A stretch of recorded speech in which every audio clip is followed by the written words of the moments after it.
So when I took on the role at BRX as the chief operating officer, my business went through a huge transition, right? My team went through a huge transition. This wasn't something I'd planned to do for years. It was an opportunity that came and decided to go for it. So it wasn't exactly an organized path to where we were headed. It was a few weeks, maybe a month of kind of figuring out where we're going and jumping, right? Jumping off the cliff, building the parachute on the way down. And we learned a lot from it. One of the biggest changes that we made in my mortgage business is tracking everything and starting to forecast. Um, so looking at revenue, expenses, profit, and business building activities on a weekly basis as a team, right? I love the idea of transparency, and the reality is people need to know, like, that you have money to pay them. They need to know where you're going. They need to know what bonuses are going to look like to feel secure, safe, and excited about what they're doing.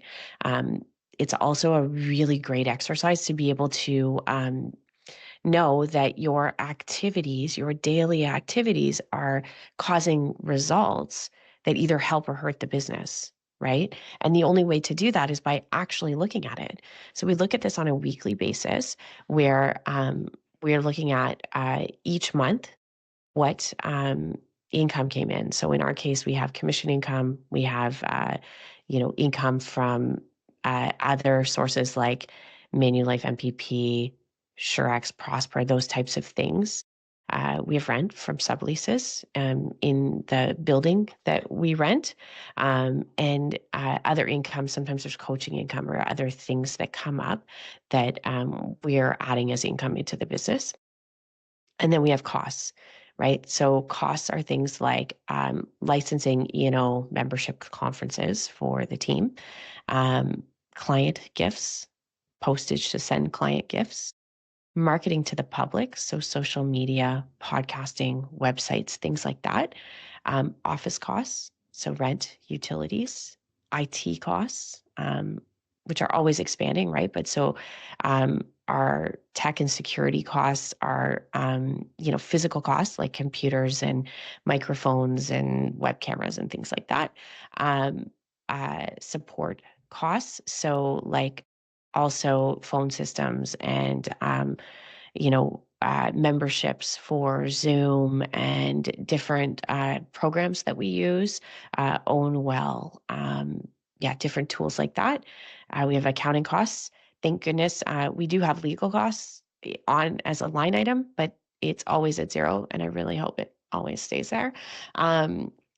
And staffing costs, right? So employee wages, CPP, EI bonuses, and then also contractors. So for marketing contractors, social media contractors, the woman who programs our CRM, like all of those things go in there. And then if there's any sort of other expenses, and rent and utilities, which I don't know if I remember to mention, right? So we look at all of these line items every single week, and we forecast what they're going to be like the next week.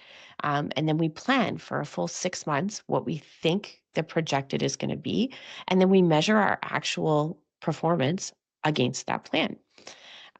We also look at KPIs for the business, so the things that make the needle move in our business. So leads coming in, submissions, and funded mortgages, right? Those are really obvious things. But what happens to create those? So social media videos and postings by the team, outbound calls to our referral partners, and our weekly emails or videos to our referral partners. So those are the three things that make the needle move in the business. So we make sure that we're tracking how often those are done, how many we've done compared to the plan, are we above or below the plan? And then what happens is over time, we see the trends of if, more videos and referral partner calls and referral partner emails went out, then in the coming months, you see more leads, submissions, and funded mortgages. And then you see more income. maybe the expenses go up a little as well, because if you're doing more, sometimes the costs are more. But what we see is an increase in the net profit for doing that. So it's a really, really great exercise. And it's really benefited the team. I think it's benefited me to have them caring about the numbers. It also forces me to have the numbers correct all the time and have all of my bookkeeping up to date, and paying things on time and making sure everything is tracked. But it's allowed us to find opportunities to reduce expenses and increase revenue, that we wouldn't have found if we weren't having these regular meetings. So the whole concept of how we're doing this is something created by a fellow named Jack Stack, and it's called the Great Game of Business. There's a lot of incredible companies that run on this platform. So Whole Foods, Harley Davidson, Wendy's, big companies running in this capacity. I was fortunate enough to attend one of their conferences last year, and it was incredible to see all of these businesses operating this way. And the idea is pretty simple. Uh, I think about, I was talking to these people who run like this, and it was a chain of 7 kind of pub-like restaurants. And they serve, burgers and milkshakes and drinks. And what the owner of the company said to me is what they realized in doing this is the business owner was business smart and the restaurant staff were restaurant smart. And so, and in this exercise of looking at the P&L all the time, what happened is your restaurant staff found opportunities to increase income and decrease expenses. So things like the bartender figured out what drink they make the most money on, and then each hostess in each of their locations, as they were seating the guests, would say, "Hi, I hear you're here for the electric lemonade. I don't blame you. It's really great." And so the sales of the most profitable drink they had increased, right? That's a revenue increase. They also found opportunities for expenses. They had these takeaway cups for their milkshakes, and staff were using these takeaway cups just for water, right? Drink a glass of water, throw it in the garbage. And in an initiative to have staff bring their own reusable container, they were able to reduce the expense of these reusable cups. Well, it turned into thousands of dollars a month across the 7 restaurants.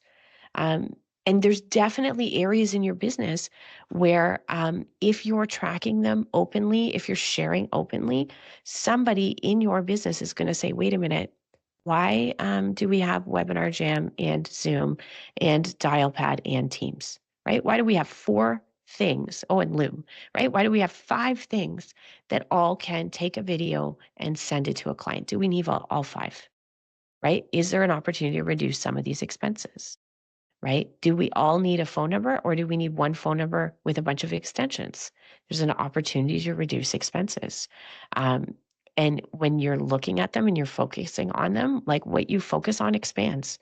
If you are looking at your P&L on a regular basis with your team, you will find ways to make your business more profitable. They will find ways to make your business more profitable. And the whole idea of this great game of business and this template for how you run and operate a business where you're being super transparent with all of the financial information of the company is that also your team participates in that. So in our case, we have our targets, and then we have a net profit number.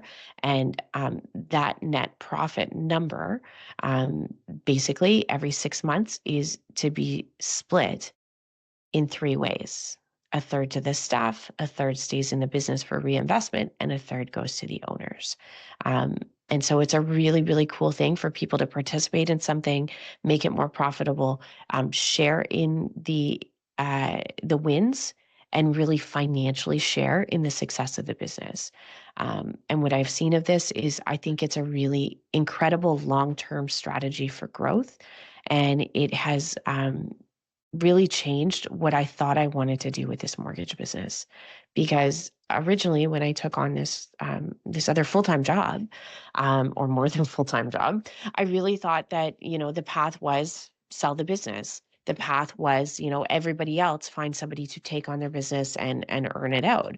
Um, but there is also a way to continue to be a business owner and really empower your staff to do amazing things and for them to share in the upside. And I think this is a really sustainable plan for growth for that business and growth for those team members so that there's a win for everyone.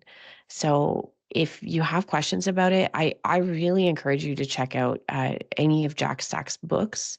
Um, or just watch some YouTube videos, read a little about the great game of business. If you have a team, if you have staff members, this could be an amazing tool for you to be able to really empower them to help your business become more profitable.